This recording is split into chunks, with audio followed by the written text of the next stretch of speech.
बिस्मिल्लाहिर्रहमानिर्रहीम। अस्सलामुअलैकुम नाज़रीन कराम, शहर इक़्तिदार से मैं हूँ फ़रूख़ भट्टी।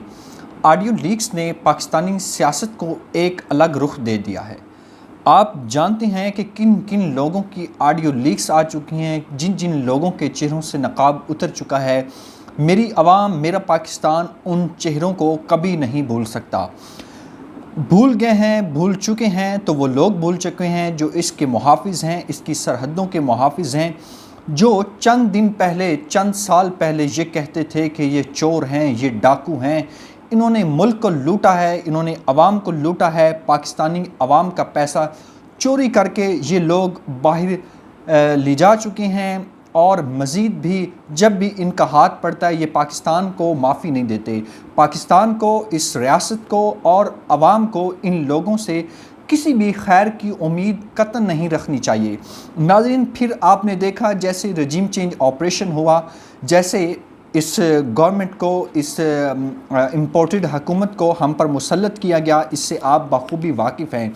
लेकिन नाज़रीन कराम, आज एक बहुत अहम बात ये भी है कि पाकिस्तानी सियासत में जो हैकर्स ने सबको नंगा करने का फ़ैसला कर लिया है, आहिस्ता आहिस्ता वो इस बात पर बिल्कुल पूरा उतर रहे हैं। हर रोज़ एक नई ऑडियो लीक होती है, हर रोज़ एक नए चेहरे से नकाब उतरता है। नाज़रीन कराम, आपको पता है कि ताकतवर हलकों की भी रजीम चेंज के दौरान जो गुफ्तगू की, जो गुफ्तो शनीद उन्होंने इस मुल्क की आवाम की खातिर की, या इस मुल्क की आवाम की खातिर उन्होंने करना चाहिए था, क्या वो उन्होंने किया, या किया तो उस वक्त क्यों किया। नाज़रीन कराम, आप जानते हैं कि रजीम चेंज ऑपरेशन के बाद पाकिस्तानी अवाम, पाकिस्तानी माशत का जो बेड़ा गर्क हुआ है, इससे किसी को भी इसके शवाहिद आप सब जानते हैं, आपकी नज़रों के सामने हैं कि महंगाई दिन ब दिन, रोज़ बरोज़ कहाँ तक पहुँच चुकी है। महंगाई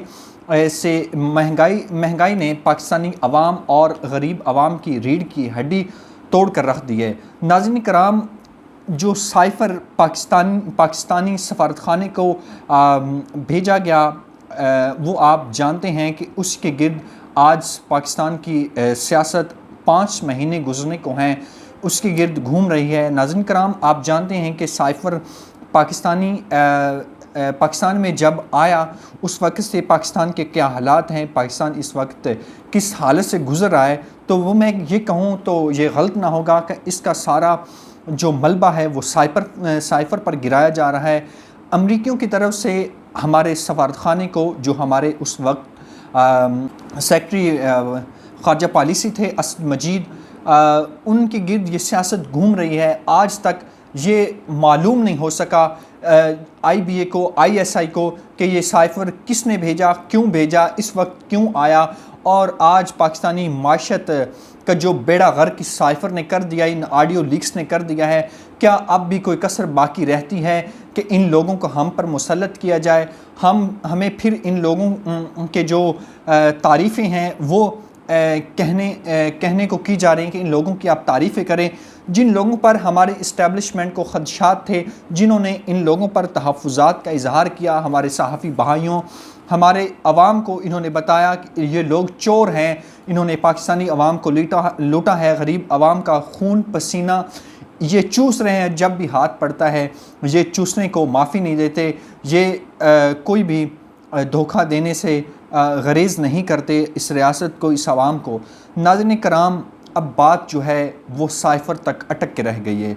नाज़रीन कराम, आप जानते हैं कि आज इमरान खान ने आज हाई कोर्ट में, इस्लामाबाद हाई कोर्ट में जो उन पर तौहीन अदालत का केस बनाया गया था, आज उन्होंने तीसरा जो बयान हल्फी है वो भी जमा करवा दिया है। उस बयान हल्फी में मैं आपको चीदा बातें बता देता हूँ कि उन्होंने अपने बयान हल्फी में गैर मशरूत माफ़ी तो नहीं मांगी, लेकिन एक अच्छा काम हुआ है। कल जो वो उन पर 144 जो दफ़ा लगाई गई थी, उस हवाले से कल उनकी F8 कचहरी एडिशनल सेशन जज ज़फ़र इकबाल की अदालत में पेशी थी।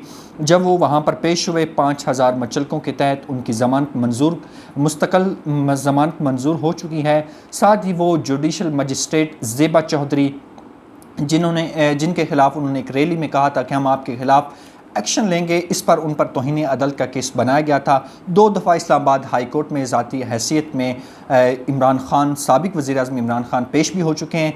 3 अक्टूबर तक जो गुज़श्ता समाअत थी वो मुलतवी हो चुकी थी। इमरान खान ने जब रोस्टम पर आकर कहा कि मैं ऐसा कभी सोच भी नहीं सकता कि मैं अदलिया के ख़िलाफ़ कोई बात करूं जो रेड लाइन क्रॉस हो, जिस तरह जिससे अदलिया का जो वक़ार है वो मजरूह हो, मुतासर हो।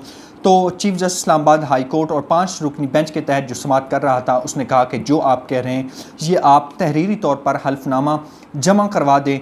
3 अक्टूबर को ये दोबारा समाअत है। इमरान खान की तरफ से आज इस्लामाबाद हाई कोर्ट में एक बयान हल्फी जमा करवा दिया गया है। उसमें मैं आपको सीधा बातें बता देता हूँ कि वो उस बयान हल्फी में इमरान खान ने यही कहा कि मेरी 26 साल जो सियासत है इसमें मैंने कभी भी कोई गैर कानूनी कभी को काम नहीं किया, ना मैं अदलिया के ख़िलाफ़ बात की और ना हमेशा करूँगा। अदलिया हमारे बड़े अहम जो हैं वो अदलिया हमारे लिए बड़ी अहम है, पाकिस्तानी अवाम के लिए, इस मुल्क के लिए, इस रियासत के लिए। तो मैंने 26 साल सियासत में कभी भी नहीं कहा कि मैं अदलिया के ख़िलाफ़ जाऊँ, उनके फ़ैसलों के ख़िलाफ़ जाऊँ। मैं हमेशा से अदलिया का बड़ा एहतराम करता हूँ और हमेशा करता रहूँगा। तो नाज़रीन कराम, जो लोग देख रहे थे कि इमरान खान पर जो तौहीन अदलत का केस बनाया गया, इन पर फ़र्द जुर्म आयद होगी, वो तो बिल्कुल ख़तरा जो है वो चेयरमैन तहरीक इंसाफ इमरान खान से टल गया। क्योंकि जब वो बड़ा इखलाकी पहलू है कि वो जुडिशल मजिस्ट्रेट ज़ेबा चौधरी की अदालत में पहुँच गए। रीडर को उन्होंने कहा, वो ज़ेबा चौधरी शॉर्ट लीव पर थी, कि उनको बताइएगा साबिक़ वज़ीर-ए-आज़म इमरान खान यहाँ पर माफ़ी मांगने आए थे। तो नाज़रीन कराम, जो ऑडियो लीक्स पर जो ये हमारी सियासत घूम रही है, हमारा मुल्क घूम रहा है, हमारी आवाम को जो ये तमाशा और मदारी लगाया हुआ है, ये आप सब के सामने है। लेकिन एक जो तहरीक इंसाफ ने वो रुख इख्तियार किया, जो रास्ता इख्तियार किया, मेरे ख़्याल से ये अब किसी करवट ऊँट बैठ जाएगा। ऑडियो लीक्स के मुतल्लिक़ पाकिस्तान तहरीक इंसाफ ने तहकीकात के लिए सुप्रीम कोर्ट में दरख्वास्त दायर कर दी है। दरख्वास्त के साथ मुबीना ऑडियो लीक्स की ट्रांसक्रिप्ट भी लगाई गई हैं, जो वो बातें हुई थी ऑडियो लीक्स में। दरख्वास्त में स्पीकर असम्बली और दीगर को फरीक बनाया गया है। दरख्वास्त में इस्तदा की गई है तहरीक इंसाफ की तरफ से कि ऑडियो लीक्स की इंक्वायरी करके शहबाज शरीफ कबीना खिलाफ क्रिमिनल एक्ट के तहत कार्रवाई की जाए। तहरीक इंसाफ के अरकान कौमी असम्बली के इस्तीफ़े प्लानिंग से मंजूर नहीं किए गए। PTI ने दरख्वास्त में यह भी मौक़िफ़ अपनाया है कि ऑडियो लीक्स में मौजूदा हुकूमत की बदनीति वाज़ेह तौर पर सामने आ चुकी है। नाज़रीन कराम, शहबाज शरीफ और दीगर वज़रा ने अपनी हलफ की खिलाफ वर्जी की है। शहबाज शरीफ, राना सनाउल्लाह, आज़म नज़ीर तारड़ और इजाज़ सादिक खिलाफ फ़ौजदारी कवानीन के तहत कार्रवाई की जाए। दरख्वास्त में ये भी मौक़िफ़ अपनाया गया है तहरीक इंसाफ की तरफ से कि इस्तीफ़ों की मरहलावार मंजूरी से मुतल्लिक़ ज़ेरे इल्तवा केस के साथ ये दरख्वास्त मुंसलिक की जाए।